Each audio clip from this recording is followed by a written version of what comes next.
Hello, tiny friends. Hello.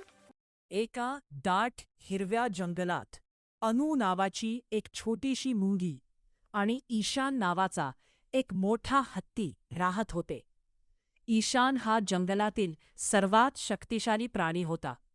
त्याच्या मोठ्या आकारामुळे आणि जोरदार गर्जनेमुळे सगळे त्याचा आदर करत होते. पण कधीकधी तो आपल्या शक्तीचा गर्व करायचा. एके दिवशी उन्हाळ्याच्या सुंदर सकाळी ईशान नदीकिनारी फिरत होता. तो आपली ताकद दाखवण्यासाठी झाडे ढकलत होता आणि पाण्यात उड्या मारत होता. पाण्याचे थेंब सगळीकडे उडत होते. लहान प्राणी घाबरून इकडे तिकडे पडत होते. जवळच अनु नावाची छोटी मुंगी तिच्यापेक्षा खूप मोठा अन्नाचा दाणा उचलून नेतो होती. ती हळूहळू पण सातत्याने एक एक पाऊल टाकत पुढे चालत होती. ईशानने तिला पाहिले आणि मोठ्याने हसू लागला. इतक्या छोट्या दाण्यासाठी एवढी मेहनत का करतेस? तू खूपच लहान आहेस. तू काही फरक करू शकत नाहीस, तो म्हणाला. अनु थांबली, वर पाहत धैर्याने म्हणाली, आकार महत्वाचा नसतो.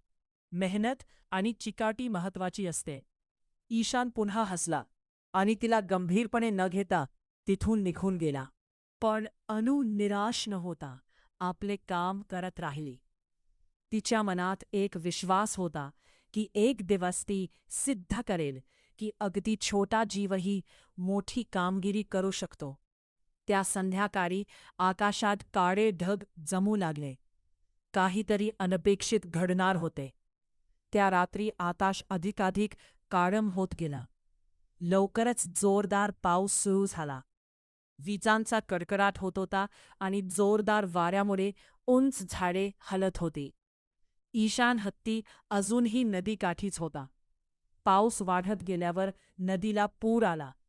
पाण्याची पातळी झपाट्याने वाढू लागली आणि शांत जमीन वाहत्या पाण्यात बदलली.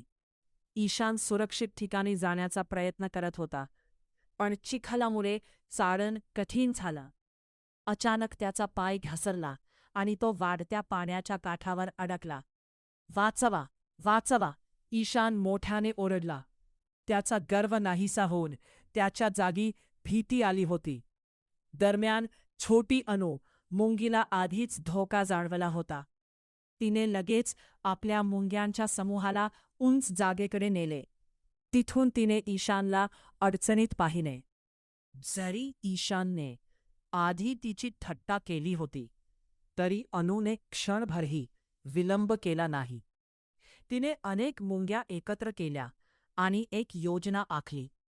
सर्व मुंग्या मिळून ईशानच्या पायांभोवती हलकेच चावू लागल्या, जेणेकरून त्याला योग्य दिशा कळेल आणि त्याला हळूहळू सुरक्षित मार्गाने पुढे नेत राहिल्या.